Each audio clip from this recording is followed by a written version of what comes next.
I want to show you just how easy it is to draw cool looking magic weapons. I've been making the illustrations for this deck of magic item cards, and I realize if you start super simple and then add details one at a time, it's actually really easy to draw cool looking magic weapons and items. Now in these videos, I talk about how you don't need to have drawing experience to illustrate a cool map. If you can write the alphabet, then you can draw the icons required to make an awesome looking world map or dungeon map. And I think that drawing weapons is kind of the same thing. So check this out. This is a sword, and this is a spear. This is an axe. This is a shield, and this is a bow and arrow.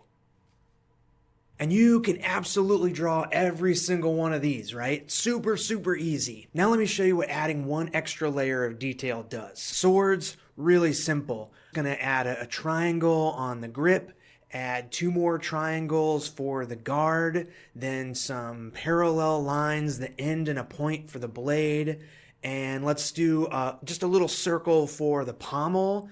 And just like that, we've got a classic looking sword illustration. From here, you can add more details to make the sword even cooler. So maybe the blade is on fire, or just extra jagged and dangerous looking. Maybe it's got magical runes chiseled into the blade, or maybe it's a sentient sword with a face. Now, notice how I've started with a pencil sketch of the standard sword first, and then I'm adding more details on top. Starting a drawing with the pencil first lets you change and adapt your illustration slowly. You can start really simple and build on top. Then when you're more confident with how things look, maybe you've erased and changed things, then you can go back and ink the illustration with a pen to finalize the design of your weapon. I should say, don't just stop with adding details to a standard weapon shape. You can mess with the scale and dimensions of things as well. For example, obviously a sword with a tiny blade is just a dagger, and a sword with a big, huge blade is probably wielded with 2 hands. But don't be afraid to mix up the shapes of each part of the weapon too. You know, there's typical stuff like having a curved blade, but you can also get really weird with it and just make a totally wacky looking sword with spikes and curves all over the place. And you don't have to keep it super simple either.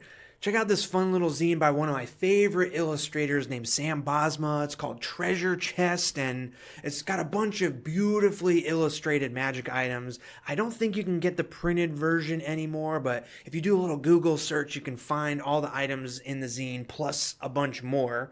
Now, as I'm flipping through this zine, you can tell there's a lot going on with these illustrations in terms of line work, and the ink wash adds a whole level of dimension and details to these drawings. But if you look closely, the same rules that I've been talking about actually apply. Sam is just spending a little bit more time adding in those details. Instead of just straight handles, there's curves and little sections separated by perpendicular lines and extruding shapes. I love this +1 iron greatsword. It looks so cool and unique, but if you study it just a little bit, maybe ignore the awesome texture added by the ink wash, but you can see that the line work isn't super complicated.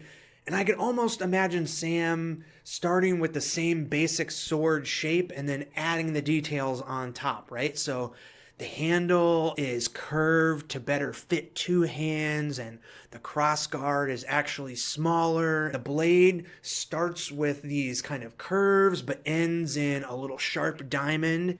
And then he adds in some extra decoration with a few extra lines and just same simple stuff, circles and triangles plopped in here and there, makes it look super awesome. This kind of subtle stuff, mixing up these small details can really change the way your weapon feels and Really, I think it's about telling an effective story about the weapon. So let's take a look at another zine that I think is super cool. It's called Rumored Blades by Arlen Ortiz. Unfortunately, I think this one is sold out too, but you can get the digital version. Links to all this stuff is down in the description. These swords really turn up the story to 11 with some really awesomely wild ideas.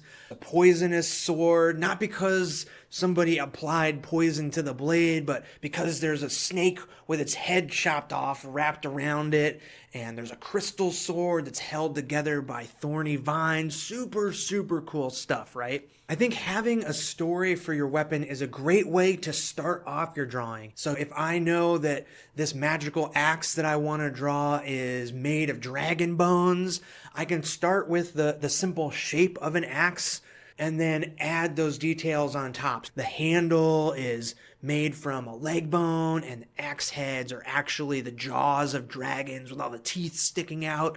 Just having a little bit of story in mind before you start the drawing makes it really easy to add in those details on top of the basic shapes. Now that you know how to draw some cool magic weapons, why not make some magic item cards? I'm making these cards for the Dragontown and the Darkness Below box set. It's this big system neutral adventure that I just had on Kickstarter, and it's available now for pre-order. The link is in the description. The box set comes with all kinds of fun stuff, including 44 of these magic item cards. I want to encourage you to make your own magic item cards. It's super easy, just like the ones I've made as the mock-ups. You can just cut out these 2.5 by 3.5 inch cards from thick cardstock, and then I'm just using a corner rounder to chop off the sharp corners of the cards to make them feel a little more special. Honestly, you can just draw right on one side, do your cool magic weapon on one side, and on the other side it can have all the stats and abilities written out. And let me tell you, if you are running a tabletop role-playing game and you give your players a hand-drawn magic item card, they will freak out with excitement. I'm telling you, it's like the best feeling ever. They get to hold their magic item cards, and it's super special, not only because you created the item, because you illustrated it and turned it into something real too. That's why I had to be sure to get these magic item cards in the Dragontown box set. Now I really hope you try drawing your own magic weapons. It's super fun, it doesn't take long, and it's a great way to get started drawing and feeling really creative. Thank you so much for watching, and I'll see you in the next one. See ya!